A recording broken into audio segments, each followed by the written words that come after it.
Nah, guys, kembali lagi di channel Aprisi Torus, di mana channel ini akan memberikan diri kamu suatu informasi baik dari pekerjaan, asmara, keuangan, ataupun kehidupan diri kamu secara general.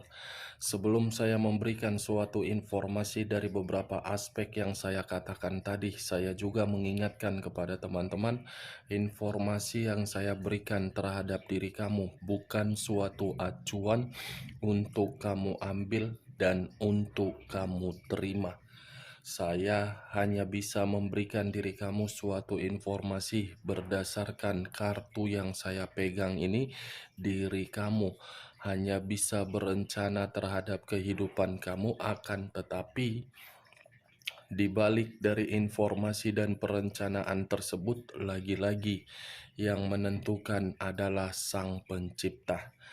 Sebelum saya mengambil satu persatu kartu yang saya pegang ini secara acak, saya juga mengingatkan kepada teman-teman apabila ketemu dengan channel saya agar menekan tombol subscribe-nya dan menyalakan loncengnya supaya next video saya lebih semangat untuk memberikan suatu informasi baik terhadap kondisi energi kamu, manusia yang selama ini kamu prioritaskan, serta pihak ketiganya. Oke Wak Geng, siang hari ini saya ingin mengarah terhadap pihak ketiga. Hanya sekedar ingin mengetahui bagaimana situasi pergerakan energi dari pihak ketiga. Apa yang dipikirkan, apa yang dirasakan, dan apa yang ingin disampaikan oleh kartu yang saya pegang ini ketika saya mengarah terhadap pihak ketiga. Kita langsung saja. Saya akan mengambil beberapa kartu, di mana kartu yang akan saya ambil nanti bisa saja bersifat resonet, bisa saja tidak bersifat resonet. Semuanya saya kembalikan terhadap pola pemikiran kamu. Semuanya saya kembalikan terhadap situasi energi yang kamu miliki untuk saat ini.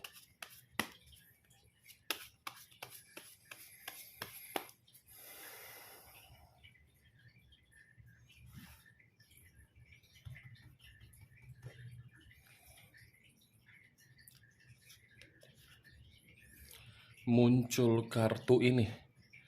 Sekali lagi saya mengatakan muncul kartu yang saya pegang ini, di mana kemunculan kartu yang saya pegang ini seperti memberikan suatu isyarat dan gambaran, yang dimana gambaran tersebut berasal dari komunikasi. Suatu pergerakan komunikasi di dalam komitmen tersebut, yang dimana komunikasi itu saya kategorikan sudah tidak ada lagi yang namanya suatu kenyamanan. Kalaupun ada komunikasi yang bersifat nyaman, komunikasi itu dilakukan secara terpaksa. Kartu pertama yang saya pegang ini terdiri dari 8 tongkat, yang dimana 8 tongkat ini seperti memberitahukan ada satu pergerakan yang dilakukan oleh pihak ketiga, yang dimana pergerakan ini penuh dengan situasi yang begitu sangat ketakutan. Muncul kartu The Universe. Kata The Universe ini lebih mendominasi terhadap unsur alam semesta. Kalau saya mencoba untuk menarik dari unsur alam semesta, bisa saja pihak ketiga merasa seperti sangat ketakutan karena komitmen itu masih ada suatu kebusukan atau suatu kebohongan, yang dimana kebohongan ini bisa dilakukan oleh pihak ketiga dan bisa dilakukan oleh manusia tersebut. Kebohongan yang seakan-akan ingin memberikan suatu ancaman agar pihak ketiga ini merasa komitmen itu untuk ditinggalkan. Tetapi saya pun tidak bisa memastikan antara pihak ketiga yang meninggalkan atau mungkin manusia itu yang meninggalkan. Muncul kartu The Magician. Saya barusan mengatakan suatu kebohongan. Kebohongan itu dibenarkan oleh kartu ketiga, yang dimana kartu ketiga ini The Magician yang memiliki arti imajinasi, ilusi, atau omong kosong. Kalau saya umpamakan di dalam komitmen yang mereka jalankan, komitmen itu sebenarnya hanya berdasarkan eksperimen. Komitmen itu sebenarnya hanya berdasarkan suatu kenikmatan, tetapi antara kedua belah pihak ada yang mempermainkan dari sisi perasaan dan ada yang mempermainkan dari sisi logika. Tetapi ketika mempermainkan dari sisi perasaan, justru perasaan ini seakan-akan ingin melangkah, tetapi langkah tersebut terhenti. Karena di satu sisi logika bermain, hubungan itu tidak lagi memberikan yang namanya kepercayaan. Saling bertolak belakang antara perasaan dengan logika. Muncul kartu The Star. Kata The Star, kartu yang mengarah terhadap unsur udara, berlambangkan 3 zodiak: Aquarius, Gemini, dan Libra. Kalau saya mencoba untuk mengesampingkan ketiga zodiak yang saya katakan tadi, mungkin The Star ini mengarah terhadap pihak ketiga karena pihak ketiga terlalu memberikan suatu harapan di dalam perselingkuhan tersebut. Justru harapan itu seakan-akan tidak sesuai dengan keinginan dia. Kenapa tidak sesuai? Karena bagi saya, sekuat apapun manusia itu untuk menjalankan yang namanya komitmen hanya berdasarkan suatu kebebasan, manusia itu pasti ujung-ujungnya akan kembali terhadap diri kamu. Karena secara tidak langsung, kartu The Star ini pun bisa berbicara dari koneksi batin manusia tersebut. Suatu koneksi yang dimana masih memiliki besar harapan agar bisa berkomunikasi terhadap diri kamu dan memulai suatu kehidupan untuk menerima awal. Muncul kartu Seven of Cups. Terdiri dari 7 cawan. Kalau saya mencoba untuk menarik satu cawan dari ketujuh cawan tersebut, bisa saja satu cawan ini mengarah terhadap satu keinginan yang diminta oleh pihak ketiga terhadap manusia tersebut, tetapi manusia itu tidak mampu untuk memberikan. Di sisi lain, Seven of Cups ini seperti memberitahukan ada satu imajinasi yang tidak wajar. Ada satu hayalan yang sedang dipikirkan oleh pihak ketiga, tetapi hayalan ini pun seperti orang yang sedang berhalusinasi. Price of the Dicks. Munculnya kartu Price of the Dicks ini saya kategorikan, walaupun pihak ketiga merasa komitmen itu sudah tidak sesuai dengan keinginan dia, tetapi pihak ketiga masih saja berusaha untuk memberikan suatu sikap agar komitmen itu bisa dia kendalikan. Bisa dia berikan suatu tindakan yang sesuai dengan keinginan dia. Bagi saya cukup aneh, Wak Geng. Di satu sisi merasa tidak nyaman, yang dimana ketidaknyamanan tersebut seakan-akan ingin pergi meninggalkan, tetapi di sisi lain ingin pergi meninggalkan masih saja mengendalikan. The Moon, unsur air, berlambangkan 3 zodiak, Pisces, Cancer, dan Scorpio. Kalau saya mencoba untuk mengesampingkan ketiga zodiak yang saya katakan tadi, kata The Moon ini seperti memberitahukan ada kondisi yang membuat pihak ketiga cukup lumayan bahaya. Atau mungkin pihak ketiga ini menerima suatu ancaman dari manusia tersebut, atau manusia itu menyadari selama ini kehidupan dia dikendalikan atas dasar permainan mistis. Di sisi lain, kartu The Moon ini pun seperti memberitahukan apa yang diberikan oleh pihak ketiga terhadap manusia tersebut di luar dari logika. Permainan itulah yang sedang dirasakan oleh pihak ketiga, yang dimana pihak ketiga merasa sangat gelisah, merasa seperti sedang berimajinasi, merasa seperti orang berhalusinasi, merasa seperti sangat khawatir. Bisa saja saya mengategorikan ini manusia tersebut menyadari permainan mistis.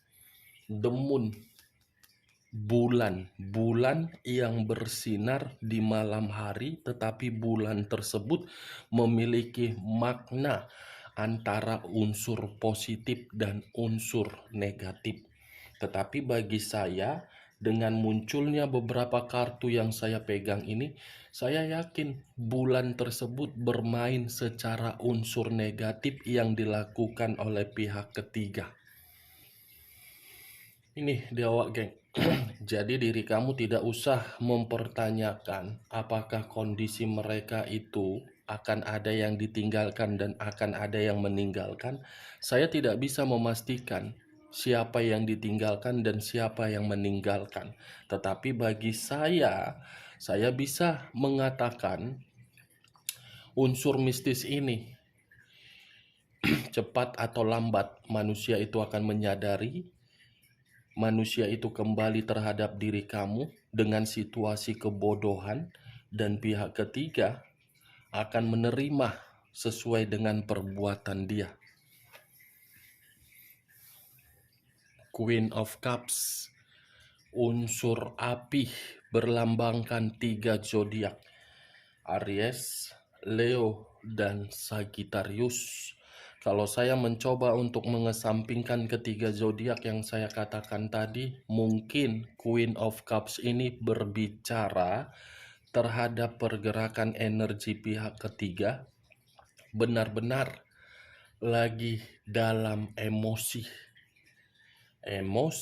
kecewa, sakit hati, yang dimana kekecewaan tersebut pengaruh mistisnya sudah tidak ada lagi, yang dimana sakit hati tersebut seakan-akan apa yang dia minta tidak lagi diberikan, marah karena manusia itu masih memiliki harapan untuk kembali terhadap diri kamu. Ini dia yang dia prioritaskan melalui mistis. Mistis itulah yang membalikkan dia. Saya sih hanya berharap suatu saat pihak ketiga ini datang terhadap diri kamu untuk mengakui kesalahannya. Setelah mengakui kesalahannya, ya terjadi sesuatu hal.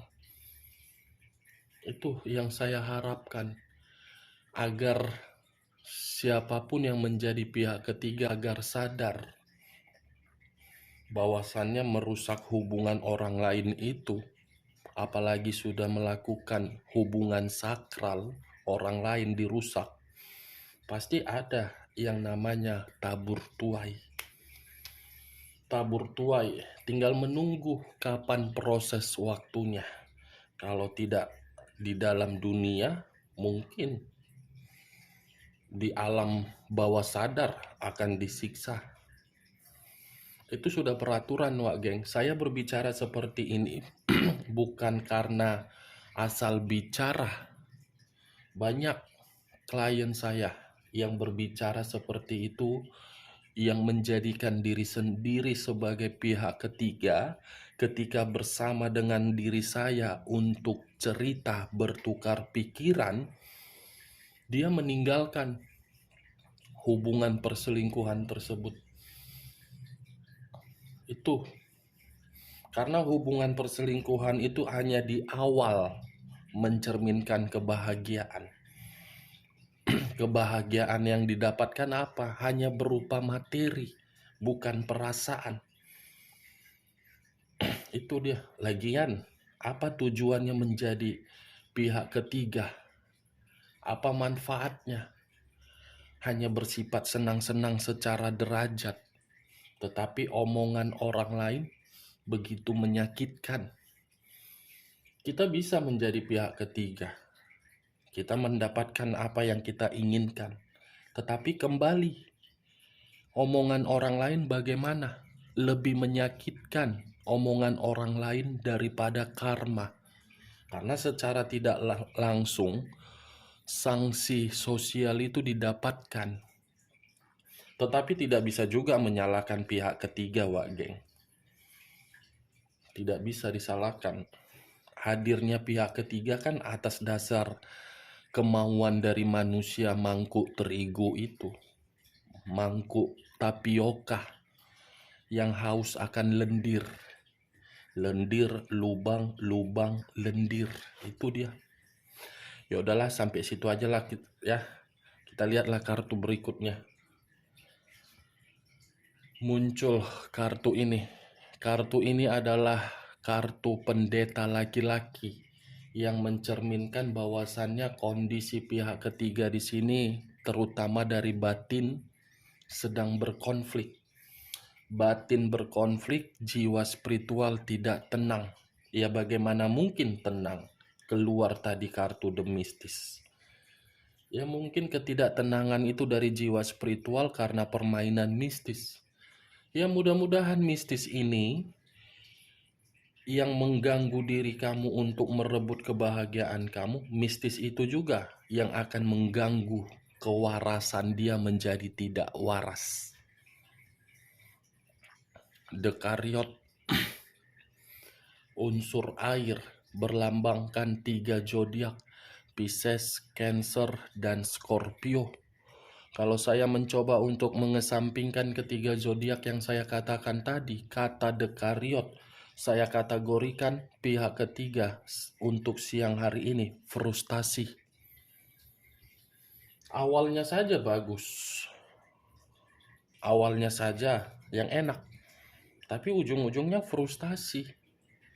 Penuh dengan pertengkaran, hitam dan putih, putih dan hitam. Putih diri kamu, hitam pihak ketiga. Di tengah-tengahnya manusia mangkuk terigu. Dia bingung memilih pihak ketiga, seakan-akan dia dikendalikan. Memilih diri kamu, seakan-akan dia tidak bisa menghilangkan perasaan terhadap diri kamu. Itulah mangkuk tapioka. Kita lihat kartu terakhir, The Tower. Unsur tanah berlambangkan 3 zodiak, Capricorn, Taurus, dan Virgo. Kalau saya mencoba untuk mengesampingkan ketiga zodiak yang saya katakan tadi, The Tower ini adalah kartu kehancuran. The Tower, kartu berbicara terhadap kebangkrutan, frustasi, hancur dalam waktu dekat dari permainan mistis ini. Akan ada situasi kehancuran karena 3 kartu ini unsur air, ini unsur tanah. Sama-sama saling sinkron, tetapi diawali dari mistis, diakhiri dengan situasi kehancuran. Oke Wak Geng, hanya itu yang bisa saya berikan informasinya terhadap diri kamu. Sebelum saya menutup perkataan saya, kalau perkataan saya ini bisa kamu terima secara logika, kamu silakan angkat. Tetapi kalau tidak, anggap sebagai gibahan kamu di siang hari ini sambil menikmati makan siang kamu. Tetapi perlu kamu ingat, yang positif kamu ambil, yang negatif kamu buang. Ya, cocok kau rasa? Cocok kan? Cocok, ya kan? Cocok kau rasa? Yaudahlah ya. Sekian dulu informasinya. Salam kartu tarot, salam zodiak.